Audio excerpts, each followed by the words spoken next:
রাজশাহীর বুকে এক স্বাদ বিস্ফোরণের নাম হচ্ছে রানীবাজারের মুড়ি মাখা। আলু, ডিম আর রসুন যখন একসাথে ঝাল মশলায় মেখে যায়, তখন মুড়ির প্রতিটা দানা হয়ে ওঠে যেন এক টেস্টের বোমা। বিকেল কিংবা সন্ধ্যা হোক, ঝড় কিংবা বৃষ্টি হোক, এই মুড়ি মাখার দোকানে লোকের লাইন কখনোই কমে না। শুধু রাজশাহী না, আশেপাশের জেলা থেকেও লোকজন ছুটে আসে এই স্বাদের খোঁজে। সেদ্ধ আলুর ক্রাঞ্চ এবং সেদ্ধ ডিমের কোমলতা আর ভাজা রসুনের গন্ধে জিভে জল আসবেই। উপরে আবার কাঁচামরিচ, ধনেপাতা এবং সামান্য পরিমাণে লেবুর ঝাল। জানেন ভাই, খাওয়ার আগে ছবির মতোই সুন্দর লাগে। এখানে এক ছোট ভাই বলছিল, এটা শুধু মুড়ি না, এটা আমাদের রাজশাহীর পরিচয়। এই দোকানটি লোকেশন রাজশাহী রেল স্টেশন থেকে মাত্র 5 মিনিট। রানীবাজার মোড়ে গেলেই পাবেন এই মুড়ির ম্যাজিশিয়ানের দোকান, যিনি শুধু মুড়ি মাখান না, এক একটা প্লেটে ঢেলে দেন মায়া আর ভালোবাসা। একটি বিষয় আপনাদের জানিয়ে রাখি, এই পোস্টে যে বেশি শেয়ার করবে সর্বোচ্চ 5 জনকে ট্রিট দেব।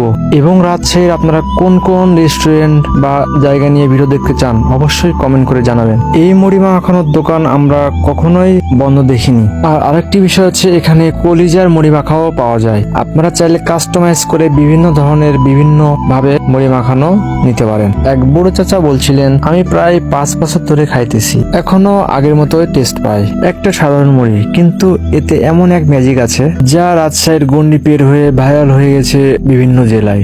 যারা এখনো এই মুড়ি খাননি তাদের বলি, একদিন একটু সময় বের করে চলে আসুন। আর যারা খেয়েছেন তারা তো জানেনই, এই স্বাদের কথা বলে বোঝানো যাবে না, শুধু খেয়ে বুঝতে হয়। তাই ভিডিওটা শেয়ার করে ফেলুন বন্ধুদের সাথে, যাতে করে আপনাদের বন্ধুরাও জানে এবং সবাই জানতে পারে রাজশাহীর এই আলু, ডিম, রসুন মুড়ি কেন এত ভাইরাল খাবারের লিস্টে নাম লিখেছে। আর হ্যাঁ, ভিডিওটা কিন্তু শেয়ার করতে ভুলবেন না। আমি আপনাদের দেখানোর চেষ্টা করি সব নতুন নতুন এবং ভাইরাল কিছু দেখানোর চেষ্টা করি, এবং এই বিষয়গুলো আমি সবাইকে জানানোর চেষ্টা করি, কারণ রাজশাহীর এই ভাইরাল মুড়ি সবার খাওয়া দরকার। সবাই ভালো থাকবেন, পরবর্তী ভিডিওতে দেখা হচ্ছে।